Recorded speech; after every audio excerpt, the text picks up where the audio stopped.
नमस्कार, आपका स्वागत है फटाफट खबरों में। मैं हूं आपके साथ भावना रनौट। आज हम लेकर आए हैं हरियाणा के हर छोटे बड़े शहर की सबसे तेज और ताजा खबरें। तो चैनल को सब्सक्राइब कीजिए और वीडियो को कहां से देख रहे हैं कमेंट बॉक्स में बताएं।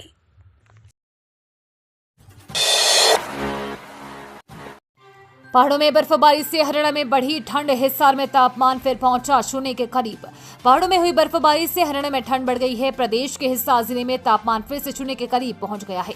बालसमंद में न्यूनतम तापमान 0.8 डिग्री दर्ज किया गया है, जो प्रदेश में सबसे कम रहा। इसके अलावा जिले में बुधवार सुबह के समय हल्का कोहरा भी छा रहा। मौसम विशेषज्ञ डॉक्टर चंद्रमोहन ने बताया कि सोमवार रात एक कमजोर श्रेणी का पश्चिमी विक्षोभ सक्रिय हुआ था, जिसके असर से पहाड़ों में बर्फबारी हुई। विक्षोभ अपने साथ नमी भी लेकर आया, जिससे वातावरण में नमी की मात्रा बढ़ी है। सुबह के समय हवाओं के शांत रहने के कारण कोहरा छा रहा है। लंबे अंतराल के बाद जनता के लिए खुलेगा एनडीआरआई का गेट। सुबह 2 घंटे वॉकिंग की अनुमति। कोरोना महामारी के दौरान बंद किया गया एनडीआरआई यानी कि राष्ट्रीय डेयरी अनुसंधान संस्थान का गेट अब आम जनता के लिए फिर से खुलने जा रहा है। कल से ये गेट सुबह के समय 2 घंटे के लिए खुला रहेगा, जहां लोग शेयर कर सकेंगे। करनाल विधायक जगमोहन आनंद ने प्रेस वार्ता कर इसकी जानकारी दी। उन्होंने बताया कि कोरोना काल में संक्रमण के खतरे को देखते हुए एनडीआरआई का गेट आम जनता के लिए बंद कर दिया गया था। इस मुद्दे को करनाल प्रशासन, विधायक और विपक्ष के नेताओं ने कई बार उठाया। हाल ही में केंद्रीय मंत्री शिवराज सिंह चौहान के करनाल दौरे के दौरान इस विषय पर चर्चा हुई, जिसके बाद एनडीआरआई के डायरेक्टर ने गेट खोलने की अनुमति दे दी। खुशखबरी, हरियाणा के महिलाओं और अनुसूचित जातियों को मिलेंगे 60 लाख तक का ठेका। बस करना होगा ये काम। हरियाणा के शहर कस्बों में 60 लाख रुपए वार्षिक तक के सफाई कार्य और कूड़ा कचरा उठाने का ठेका महिलाओं और अनुसूचित जाति आधारित सरकारी श्रम और निर्माण सोसाइटियों को दिया जाएगा। इन समितियों को सिर्फ 25,000 रुपए तक प्राक्कलन राशि यानी कि अर्नेस्ट मनी देनी होगी, जबकि प्रतिभूति राशि सिक्योरिटी मनी भी आदि कर दी गई है। शहरी स्थानीय निकाय विभाग के आयुक्त एवं सचिव विकास गुप्ता ने इस संबंध में लिखित आदेश जारी कर दिए हैं। हरियाणा बीज विकास निगम की ओर से मेरी सब्जी मेरा फल योजना की शुरुआत।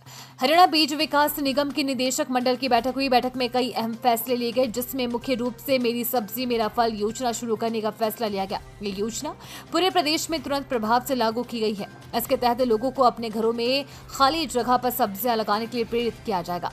गमलों में भी नींबू, बैंगन, टमाटर, मिर्ची आदि के पौधे, तोरी के बेल व अन्य मौसमी सब्जियों के पौधे लगाए जा सकेंगे। किचन गार्डन के तहत घरों के क्यारियों में पालक, धनिया लगाए जा सकेंगे।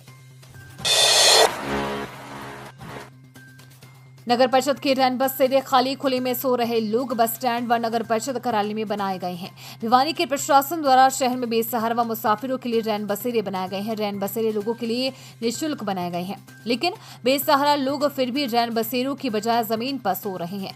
ठंड के मौसम में अधिकतम तापमान 20.7 डिग्री व न्यूनतम तापमान 5.3 डिग्री तक पहुंच चुका है। बेसहारा लोगों को ठंड से बचाने के लिए प्रशासन द्वारा नगर परिषद कार्यालय व बस स्टैंड पर रैन बसेरे बनाए गए हैं, लेकिन लोग इन रैन बसेरों का फायदा उठाने के बजाय सर्दी के मौसम में भी जमीन पर सो रहे हैं। मंगलवार रात शहर के रेलवे स्टेशन पर प्रतीक्षालय के बाहर जमीन पर स्टेशन के मुख्य गेट पर लोग खुले आसमान के नीचे ठंड में ठिठुरते नजर आए, जिनमें छोटे छोटे मासूम बच्चे भी शामिल थे, जिनके पास सर्दी से बचने का एकमात्र सहारा सिर्फ चादरें थी। उनमें से भी ठंड नहीं रुक रही थी, क्योंकि वो सभी फटी हुई थी। दिल्ली की तरह यूपी और हरियाणा भी लगाए पटाखों पर बैन। राष्ट्रीय राजधानी में प्रदूषण को लेकर सुप्रीम कोर्ट सख्त।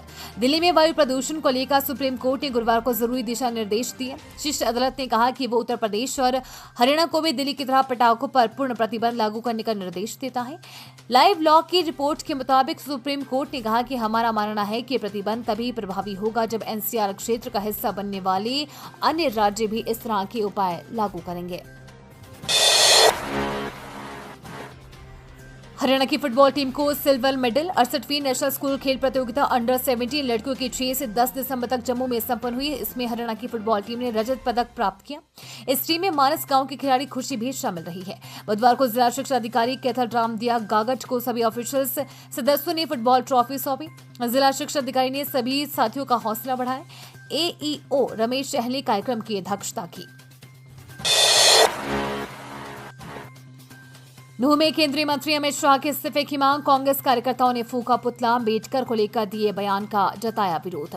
नूंह में कांग्रेस के जिला मुख्यालय पर पार्टी कार्यकर्ताओं ने केंद्रीय गृह मंत्री अमित शाह का पुतला फूका। साथ ही कांग्रेस कार्यकर्ताओं ने केंद्रीय मंत्री अमित शाह के इस्तीफे की मांग की। सांसद भवन में अमित शाह के भीमराव अम्बेडकर को लेकर दिए गए बयान पर राजनीति गर्मा गई है। इस मुद्दे पर सांसद भवन से लेकर देश भर में विपक्षी दलों के नेता केंद्रीय मंत्री अमित शाह का विरोध करते नजर आ रहे हैं। साथ ही उनके इस्तीफे की भी मांग की जा रही है। ग्रैफ-4 लागू करनाल के शुगर मिल में पीडब्ल्यूडी बना रहा तारकोल की सड़क, प्रदूषण फैलाने का जिम्मेदार खुद प्रशासन। पराली जलाकर प्रदूषण फैलाने में किसान तो बदनाम है ही, पर इन पर कार्रवाई करने वाला प्रशासन भी लोगों की सांसें उखाड़ने का अब जिम्मेदार दिखाई दे रहा है, क्योंकि ग्रैफ-4 के नियम लागू होने के बाद भी शुगर मिल में तारकोल से सड़क निर्माण कार्य जारी है। बड़ी बात यह है कि निर्माण कार्य पीडब्ल्यूडी कर रहा है। इसमें हैरानी इस बात की है कि काम करने और कराने वाले अधिकारियों को ये ही नहीं पता कि ग्रैफ-4 लागू भी है या नहीं। वहीं शुगर मिल प्रबंधन की ओर से काम को लेकर साफ तौर पर पल्ला झाड़ा जा रहा है। खुद को फंसता देख अधिकारी एक दूसरे पर जिम्मेदारी डाल रहे हैं। इधर मिल में आने वाले व इसके आसपास की कॉलोनियों के लोगों की तारकोल के जहरीले धुएं से सांस उखड़ रही है। हरियाणा बीजेपी के वरिष्ठ नेता और पूर्व प्रदेश अध्यक्ष ओपी धनखड़ के बेटे आशुतोष धनखड़ पर हुआ जानलेवा हमला। हरियाणा बीजेपी के पूर्व प्रदेश अध्यक्ष ओपी धनखड़ के बेटे आशुतोष धनखड़ से बुधवार रात करीब आधा दर्जन युवकों ने मारपीट की। आरोपियों ने आशुतोष के सिर पर बेसबॉल बैट से कई वार किए और फरार हो गए। आशुतोष ने तुरंत मामले की जानकारी परिजनों व पुलिस को दी। ओपी धनखड़ खुद बेटे को मेडिकल के लिए पंचकुला के सेक्टर 6 जनरल अस्पताल लेकर पहुंचे। वे अस्पताल में करीब 1.5 घंटे तक बेटे के साथ रहे। इस दौरान उनके बेटे के सिर का सीटी स्कैन और एक्सरे हुआ। हरियाणा की जेलों में बंद कैदियों को मिलेंगे रुपए, नायब सरकार ने पॉलिसी पर लगाई मुहर। जेलों में तैयार उत्पादों की बिक्री से होने वाले मुनाफे में कैदियों को 40% हिस्सेदारी हिमाचल की तर्ज पर देने पर हरियाणा सरकार सहमत हो गई है। हरियाणा सरकार ने हाई कोर्ट को बताया कि इस बाबत नीति लागू कर दी गई है। पंजाब सरकार ने कोर्ट को बताया कि उत्पादों की बिक्री से होने वाले मुनाफे का 40% हिस्सा कैदियों के खाते में जमा किया जा रहा है। पंचकुला में नशीली गोलियां समेत बदमाश गिरफ्तार, पुलिस बोली पिंजौर इलाके में बेचने जा रहा था, 2 दिन के रिमांड पर। पंचकुला में एंटी नारकोटिक सेल ने एक बदमाश को नशीली दवाओं के साथ गिरफ्तार किया है। उनके पास से 800 नशीली गोलियां बरामद की गई हैं। पुलिस प्रवक्ता ने बताया कि पुलिस कमिश्नर राकेश कुमार आर्य ने जिले में नशा पर लगाम लगाने के लिए सख्त निर्देश दिए हैं। नशा और हिंसा मुक्त मेरा गांव मेरी शान अभियान के जरिए लोगों को जागरूक किया जा रहा है।